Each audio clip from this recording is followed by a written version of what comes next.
2153 का घात 167 का इकाई का अंक क्या होगा? क्योंकि इसमें अंतिम अंक कितना है?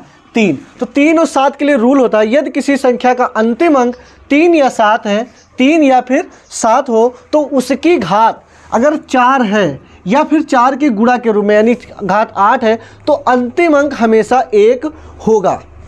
ठीक, जैसे 3 की घात 4 लिखा है तो 81 यानी अंतिम अंक कितना है? 1। और 4 यानी गुणा में यानी 8, 12, 16 कुछ भी है उसका भी अंतिम अंक कितना आया? 1 आया। अगर 7 भी है तो उसका अंतिम अंक कितना आया? अगर घात 4 है, ठीक, घात अगर 4 है तो कितना आया?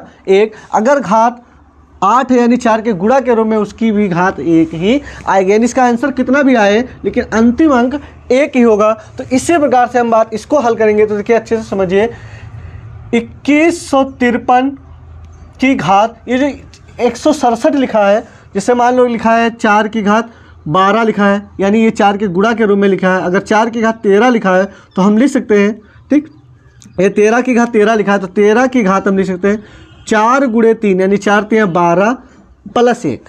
ठीक, 4 3 12 प्लस 1। तो इसी प्रकार से इसको हम लिख सकते हैं 4 गुणे 161।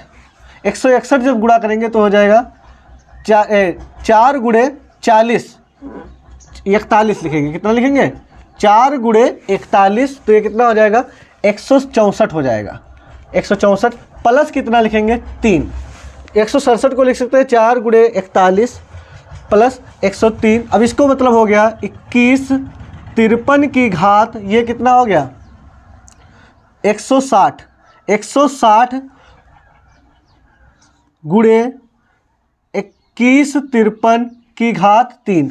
घातें क्या होती है? जुड़ जाती है। तो इसको हम इस प्रकार भी लिख सकते हैं। अब देखिए यहाँ पर समझिए, घात जो 3 है, 3 की घात जो है 4 की गुणा के रूप में है, 4 की गुणा के रूप में है, क्योंकि 4 गुणे 41 इसको हम लिख सकते हैं 4 गुणे 164 यानी लिख सकते हैं। यानी इसका जो अंतिम अंक आएगा कुछ भी आए लेकिन अंत में हमारा 1 लिखा होगा। ठीक, अब बात करते हैं यहाँ पर घात अगर 3 बार है, 3 को 3 बार लिखते हैं, 3 गुणे 3 गुणे 3, तो लास्ट में आएगा 7। यानी जब हम इसको लिखेंगे तो कितना भी आए लास्ट में अंक हमारा होगा 7। अब इसकी संख्या मान लो ये लिखी है और यहाँ पर लिखा है 1 और यहाँ पर संख्या लिखी है 7 और इसके अगर गुणा करें तो आंसर हमारा कुछ भी आए लेकिन लास्ट में हमारा 7 ही होगा। यानी अंतिम अंक कितना होगा?